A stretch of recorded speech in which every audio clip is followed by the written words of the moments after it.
Hello everyone. आज की इस क्लास में अपन बात करेंगे एग रेन्युलोसाइट की। ठीक है, लास्ट क्लासेस में जैसे हमने बात की आरबीसी के टाइप्स की। ठीक है, और लास्ट क्लास में हमने बात की थी किसकी, डब्ल्यूबीसी में ग्रेन्युलोसाइट की, जिसमें हमने 3 प्रकार की सेल्स पढ़ी थी। कौन कौन सी? एसिडोफिल्स, न्यूट्रोफिल्स एंड बेसोफिल्स की। आज हम बात करेंगे यहाँ पे एग रेन्युलोसाइट की।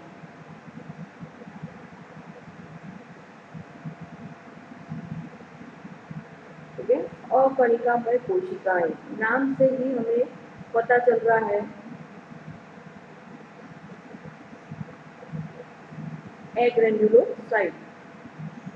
अब पहले हम देखते हैं इसके जनरल इंट्रोडक्शन के बारे में। जैसे एग्रेन्युलोसाइट होती क्या है, तो यह टोटल जो डब्ल्यूबीसी है, कुल डब्ल्यूबीसी का कितने प्रतिशत भाग बनाती है? 25 से 30% पार्ट को बनाती है। कुल डब्ल्यूबीसी का 25 से 30% भाग बनाती है।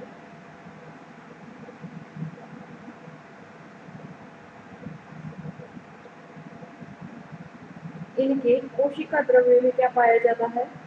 कणिकाएं अनुपस्थित होती है। इनके कोशिका द्रव्य में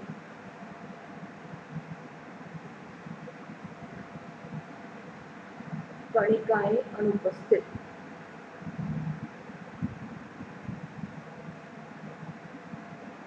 जिस कारण से इसका क्या होता है, जीव द्रव्य जो है वो समांगी प्रकार का होता है। इनका जो केंद्रक है वो कैसा होता है? वृत्त के आकार का होता है। इनका केंद्रक वृत्त के आकार का होता है। किडनी की शेप का होता है।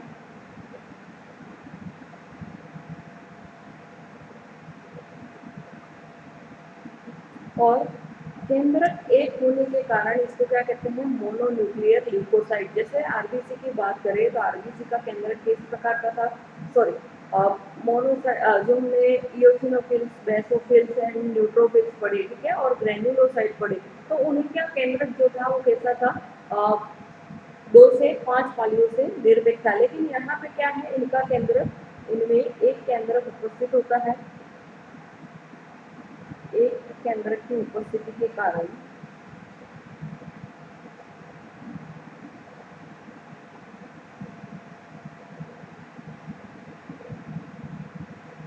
यह मोनोन्यूक्लियर ल्यूकोसाइट कहलाती है।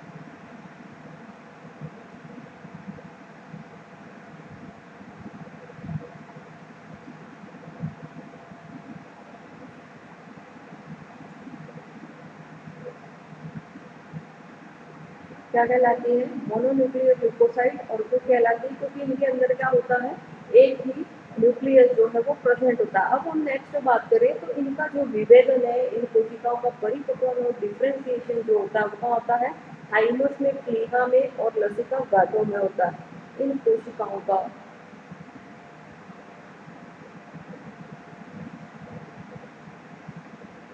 परिपक्वन तथा विभेदन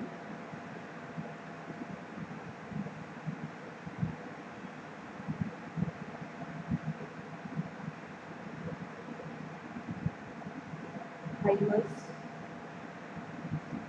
प्लीहा तथा लसिका गांठों में होता है।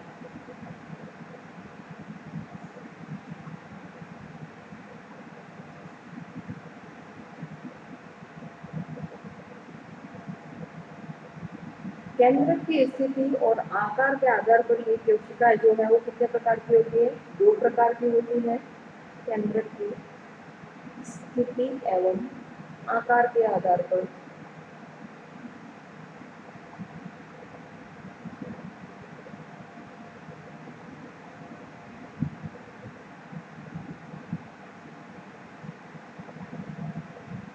ये कोशिकाएं 2 प्रकार की होती है।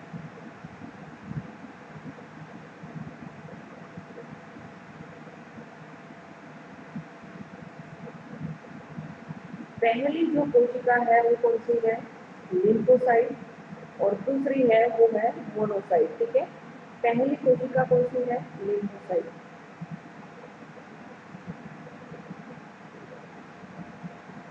और दूसरी जो कोशिका है वो कौन सी है? मोनोसाइट।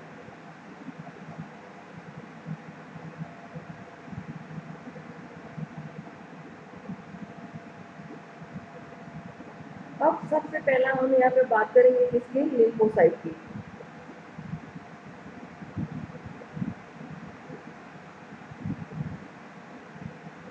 तो जैसा हमने लाइन डायग्राम में देखा था कि ये जो टोटल WBC है उसका कितना प्रतिशत भाग बनाती है, संपूर्ण WBC का 20 से 30% भाग बनाती है। यह संपूर्ण WBC का 20 से 30% भाग बनाती है। अब इसके आकार की बात करें तो ये कितना होता है, 8 से 16 माइक्रोन होता है इसका आकार।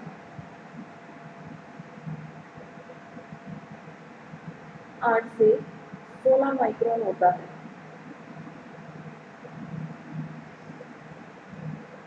नेक्स्ट हम बात करें इनका केंद्रक जो है वो कैसा होता है, गोलाकार होता है, अंडाकार होता है या वृत्त की आकृति का होता है। इनका केंद्रक गोलाकार,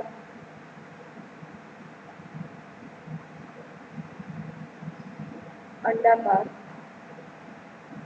या वृत्त की आकृति का होता है।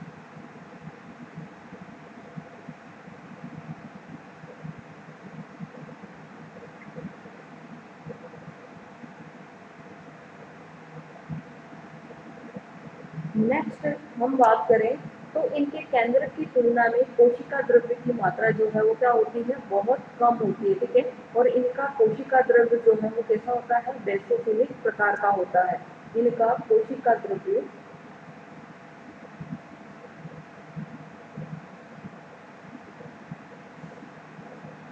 बेसोफिलिक प्रकार का होता है।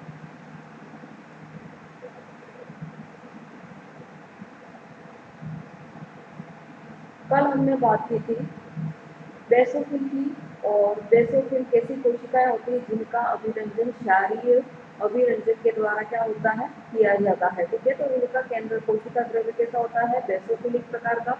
इनकी उत्पत्ति जो है वो लिम्फोब्लास्ट कोशिकाओं के द्वारा होती है। किसके द्वारा होती है, लिम्फोब्लास्ट कोशिकाओं के द्वारा।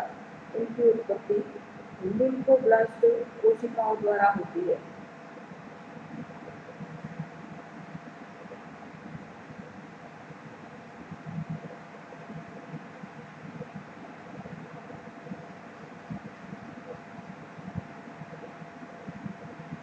ठीक है, ये कुछ बातें जो है वो आपको याद रखनी है कि जो लिम्फोसाइट है इसकी उत्पत्ति किसके द्वारा होती है, तो लिम्फोब्लास्ट कोशिकाओं के आधार पर के द्वारा होती है। अब इनकी जो है ये जो लिम्फोसाइट है वो कितने प्रकार की होती है, विभेदन के आधार पर, डिफ्रेंशिएशन के आधार पर 2 प्रकार की होती है, ठीक है।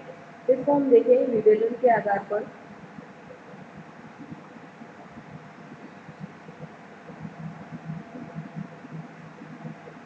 यह 2 प्रकार की होती है।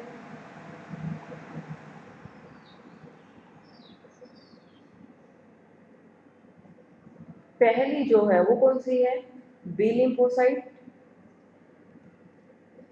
और दूसरी है वो कौन सी है, टी लिम्फोसाइट।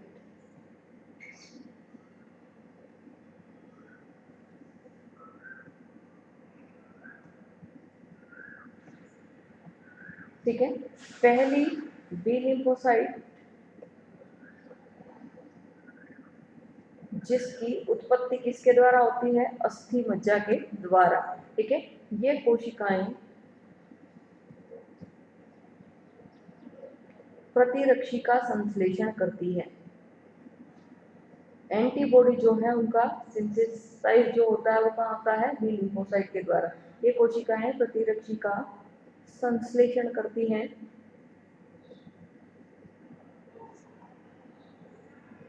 तथा हुमोरल इम्यूनिटी के लिए उत्तरदायी है। इसके लिए हुमोरल इम्यूनिटी, जिसको हम कहते हैं एंटीबॉडी मीडिएटेड इम्यूनिटी भी कहा जाता है। यह हुमोरल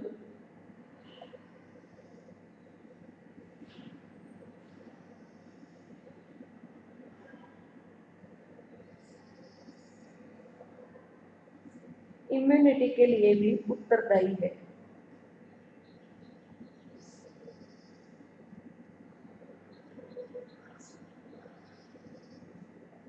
और इसकी जो उत्पत्ति है, ठीक है, या इसका विभेदन जो है वो कहाँ पे होता है, इसका निर्माण जो है वो किसके द्वारा होता है, अस्थि मज्जा के द्वारा होता है। जबकि टी लिम्फोसाइट जो है इसका निर्माण जो है वो कहाँ पे होता है, थाइमस के अंदर, ठीक है, थाइमस जो ग्रंथि है इसके अंदर इसका उत्पादन जो है या इसका निर्माण होता है। ये कोशिकाएं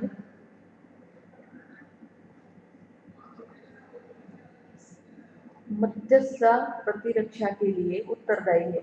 सेल मीडिएटेड इम्यूनिटी के लिए जो सेल उत्तरदायी है वो कौन सी है, टी लिम्फोसाइट। यह कोशिका मध्यस्थ प्रतिरक्षा के लिए उत्तरदायी है।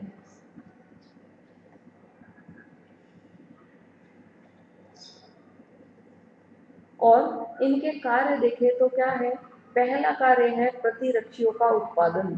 क्या है, प्रतिरक्षियों का उत्पादन। हम सभी जानते हैं WBC जो है वो हमारे शरीर को क्या करती है, प्रतिरक्षा प्रदान करने का कार्य करती है। तो ये T lymphocyte and B lymphocyte प्रतिरक्षियों का उत्पादन। दूसरा इसका कार्य हम देखें यहाँ पे तो फाइब्रोब्लास्ट का निर्माण करती है। क्या करती है, फाइब्रोब्लास्ट का निर्माण। और इसकी संरचना देखें हम तो ये जो लिम्फोसाइट है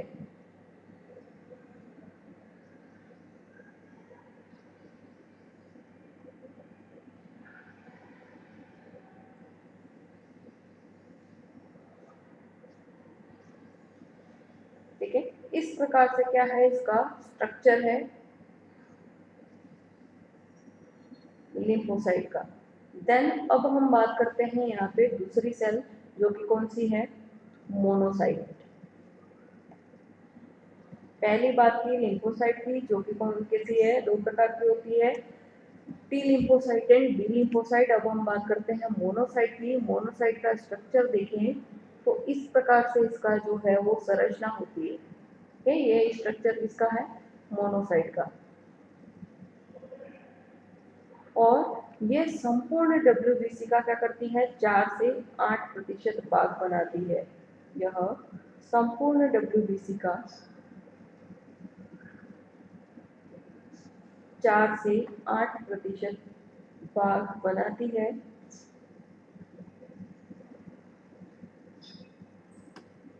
इसका आकार 15 से 20 माइक्रोन होता है।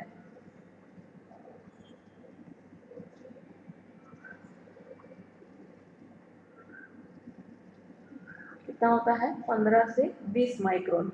इनका केंद्रक जो है वो कैसा होता है, वृक्क के समान। इनका केंद्रक वृक्क के आकार का होता है।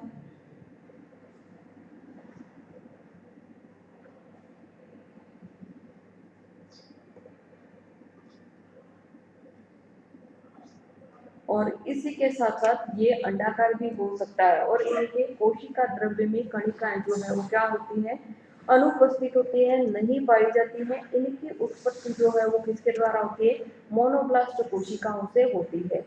इनकी उत्पत्ति मोनोब्लास्ट कोशिकाओं द्वारा होती है।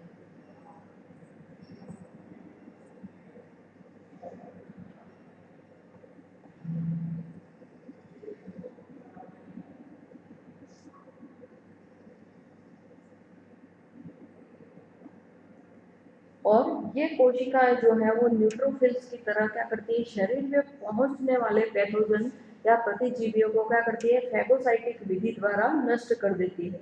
यह न्यूट्रोफिल्स के समान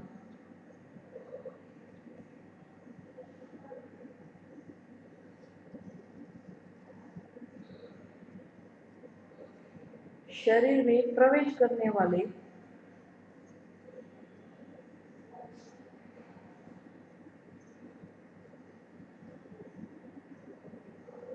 सूक्ष्म जीवों को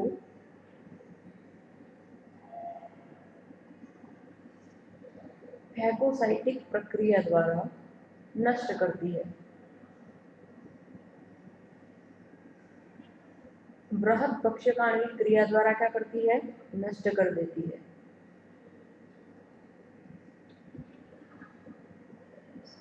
नेक्स्ट इसीलिए ये हमने बात की यहाँ पे एग्रेन्युलोसाइट की, जिसमें हमने बात की लिम्फोसाइट और मोनोसाइट की। अब हम यहाँ पे बात करेंगे डब्ल्यूबीसी। संपूर्ण डब्ल्यूबीसी जो है वो हमारे शरीर में किस तरह से कार्य करती है, ठीक है। सबसे पहला जो कार्य है डब्ल्यूबीसी का वो क्या है, ट्रेफोन का निर्माण करना, ठीक है। अब ये ट्रेफोन होता क्या है उसको हम जानेंगे। ट्रेफोन का निर्माण, पहला इसका कार्य ल्यूकोसाइट के द्वारा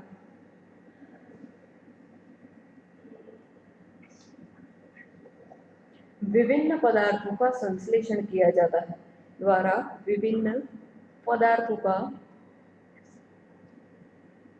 संश्लेषण किया जाता है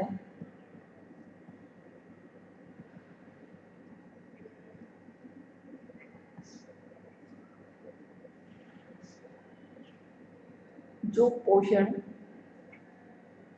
वृद्धि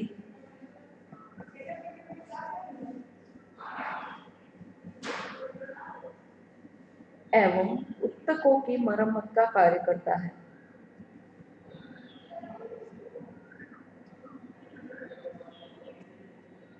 मरम्मत का कार्य करता है।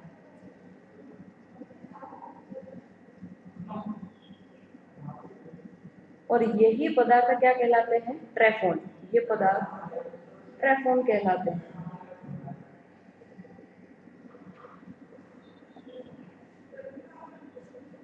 ठीक है, फर्स्ट जो काम है इसका क्या है, ट्रेफोन का निर्माण करना। नेक्स्ट हम बात करते हैं यहाँ पे जैसे यही ट्रेफोन जो है वो किसके द्वारा उत्पन्न होती है, ल्यूकोसाइट के द्वारा विभिन्न पदार्थों का संश्लेषण किया जाता है जो पोषण, वृद्धि एवं ऊतकों की मरम्मत का कार्य करते हैं, और ये पदार्थ क्या कहलाते हैं, ट्रेफोन कहलाते हैं। दूसरा, अब हम इनका कार्य देखें तो दूसरी फंक्शनिंग जो है वो क्या है, हिस्टामिन का स्राव करना। और कल मैंने आपको बताया था हिस्टामिन जो है वो क्या करता है, हमारे शरीर में एलर्जिक कंडीशन जो है, ठीक है, एलर्जी होती है उस समय ये प्राणी की क्या करता है, सुरक्षा करता है। इओसिनोफिलिक एसिडोफिल्स में हमने पढ़ा था इओसिनोफिलिक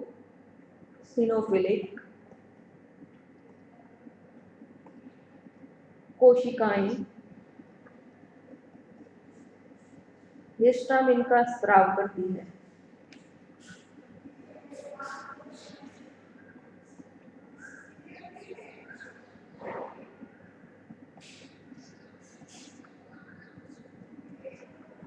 ये एलर्जी के समय प्राणी की सुरक्षा करती है।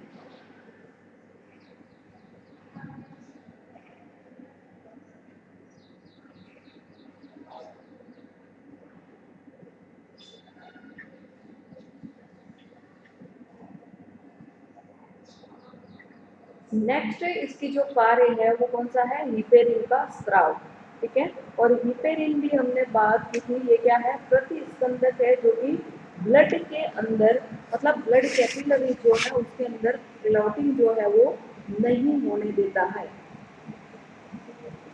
ठीक है। बेसोफिल कोशिकाएं क्या करती हैं, हिपेरिन का स्राव करती है जो कि रक्त स्पंदन को रोकता है।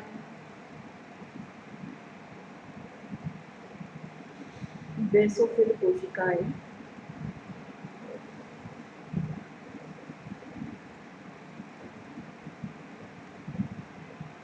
हिपेरिन का स्राव करती है।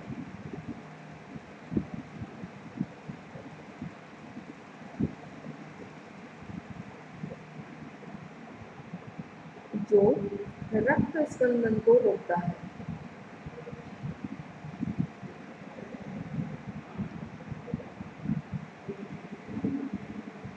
नेक्स्ट इसका कार्य है फाइब्रोब्लास्ट का निर्माण, ठीक है। इसका चौथा कार्य है वो क्या है, फाइब्रोब्लास्ट का निर्माण।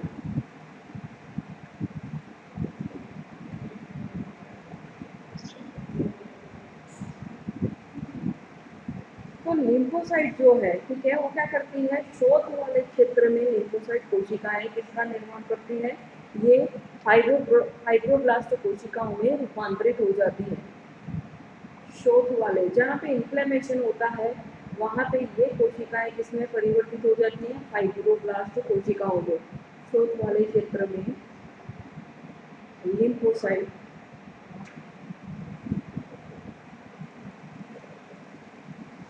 फाइब्रोब्लास्ट कोशिकाओं में रूपांतरित हो जाती है।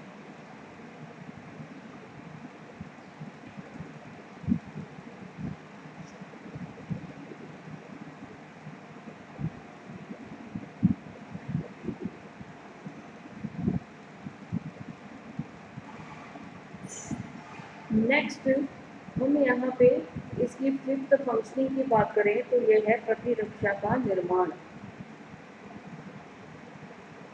प्रतिरक्षी का निर्माण, WBC क्या करते हैं, एंटीबॉडी का निर्माण करती है। लिम्फोसाइट कोशिकाएं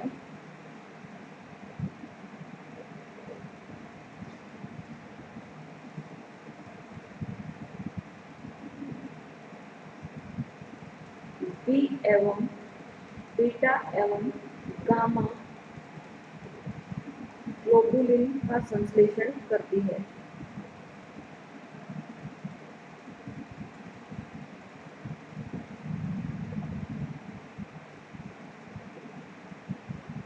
ठीक है, हमने स्ट्रक्चर पढ़ा है इम्यूनोग्लोबुलिन्स का और उसमें हमने देखा लाइट एंड हेवी चेन। ठीक है, और ये जो है वो क्या करती हैं, बीटा एवं गामा ग्लोबुलिन का निर्माण करती हैं जो शरीर की सुरक्षात्मक क्रियाओं में भाग लेती है, जो शरीर की सुरक्षात्मक क्रियाओं में भाग लेती है।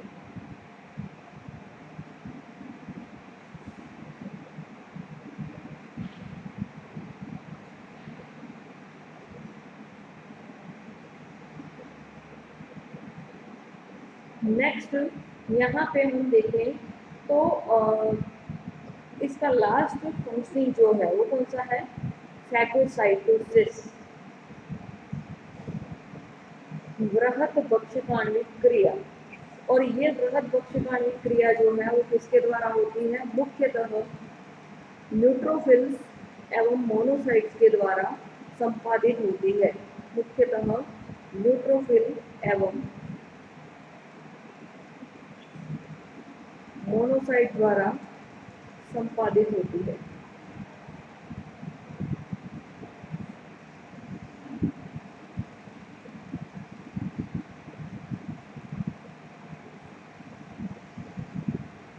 तो इस प्रकार से यहाँ पे आज की इस कंप्लीट क्लास में हमने देखा किसका स्ट्रक्चर, डब्ल्यूबीसी में भी हमने एग्रेनुलोसाइट की बात की। ठीक है, एग्रेनुलोसाइट जो कि टोटल डब्ल्यूबीसी का कितना प्रतिशत भाग बनाती है, 25 से 30% भाग बनाती है।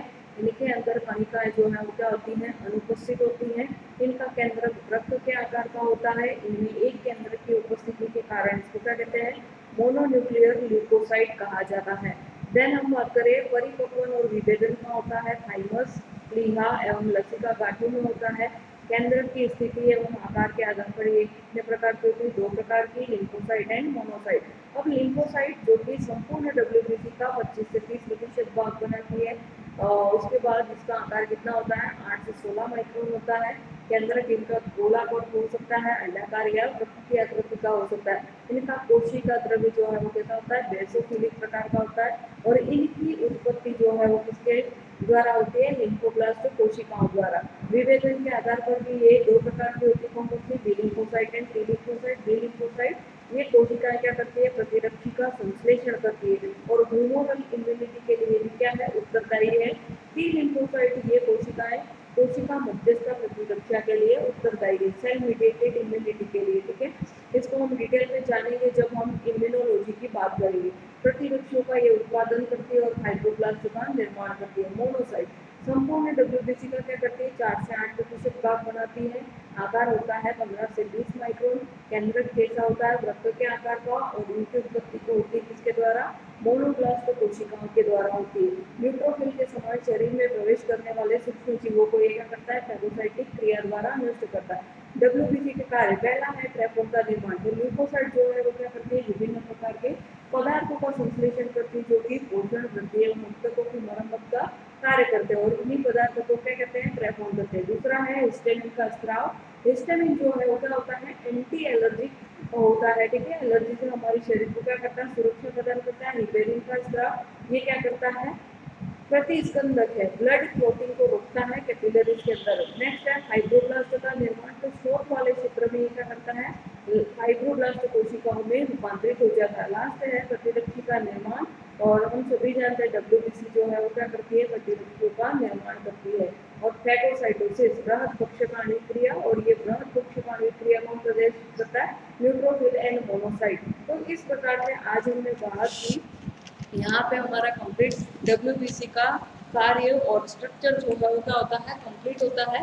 अब हम नेक्स्ट क्लास में बात करेंगे प्लेटलेट्स की या थ्रोम्बोसाइट्स की। Thank you so much.